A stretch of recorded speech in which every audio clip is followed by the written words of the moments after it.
يا شيخ أنا أحبها. يا بعد أنا شو قصدي أنا يا بعد وما عمري حبيت ولا يا اسمع، أعطوني فوزية دريع. اسمع يا فهد، كم عمرها هي؟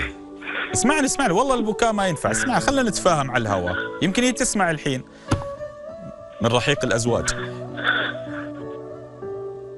يا فهد تفضل يا شيخ. هو يمكن الحين هي تسمع. يا رب أتمنى. انت حاولت بكل الطرق، وش اسمها؟ شو اسمها؟ هند. أجمل أسماء العرب هند.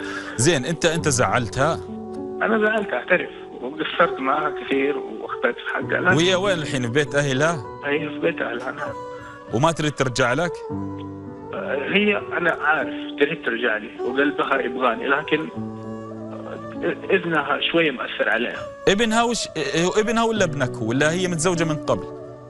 هي كانت متزوجة من قبل. هي يعني ابنها من زوج الأول؟ لا مو ابنها هي في تأثير عليها، يعني في كلام يجيها وهي للأسف يعني ممكن وسوسة الشيطان تجعلها انها تسمع تأثير عليها، يعني انه مثلا اتركي، انه مثلا خليه، انه مثلا خلاص، انه مثلا ما في امل. والله انا نفس الكلام هذا. نفسي واحد يعيط علي، يبكي علي يا شيخ. والله اني انا يوم شفت برنامج لك في حلقة اني قعدت ابكي حتى ثاني يوم من كلامك.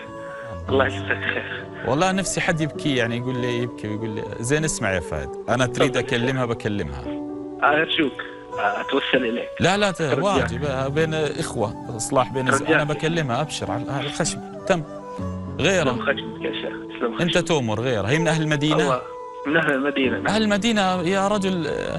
انتم ما تزعلون والله، قلوبكم انتم ما تزعلون من بعض ابدا ولا تزعلون من حد. اهل المدينه النبي صلى الله عليه وسلم وصى اصل علامه حبكم الايمان. فانا ما عندي مشكله بكلمها. هند اسمها هند نعم. انا بكلمها يا فهد وعسى الله يجزاك خير يا شيخ. بس عشان بس اعطيك معلومه بسيطه. قول لي اريد اعرف انه بكره جلسه الساعه 10 الصباح في محكمه الاحوال الشخصيه، ده انه الموضوع ينتهي. هي تعرفني هند؟ اول شيء تعرفني؟ اكيد ما اريد تتصل. انت منو يلي ما اريد يعني اتورط.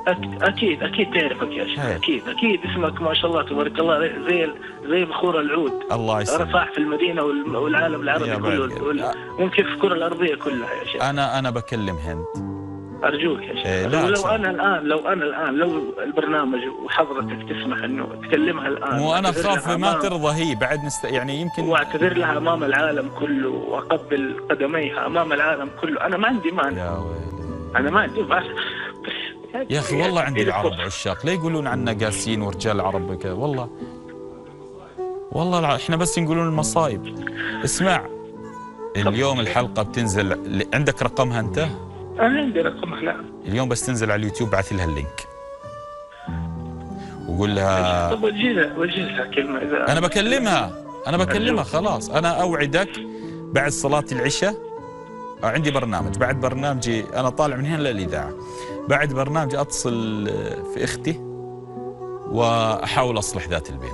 بس انت بعد لا تسوي، يعني ما اقول تسوي، لا تسوي مشاكل بعدين تقول لها ابد خلاص. ما نريدك تكون ذيب عليها ولا نعم لها. لا تعرف يا شيخ، انا دائما اقول لعل المصائب تولد انسان جديد. ايه طبعا الحب. ولعل المصائب تخلي الانسان يرجع لعقله ويرجع لدينه. لو ما صار الخلاف زي مثلا الامثله اللي انت بتقولها على الانبياء والرسل، انهم ما بعد الشدائد الا فرج. ايه طبعا. واحنا كذلك، احنا اصغر من الانبياء اكيد في العلم وفي لولا الخلاف هذا ما عرفت حبها. والله يا شيخ اني عاملها زي بنتي. اذا خاصمتها زي بنتي، اذا شديت عليها زي بنتي، اذا غرت عليها اخ، واذا حبيتها كزوج، واذا اهتميت فيها وراعيتها كأنها امي، وهي قلبها طيب وانسانه ما في مثلها. خلاص انا بكلمها. يلا عليها. انا بكلمها وابشر يا فهد. انت ما طلبت شيء، انت طلبت شيء عادي. جزاكم الله خير والله ينصركم. امين. لا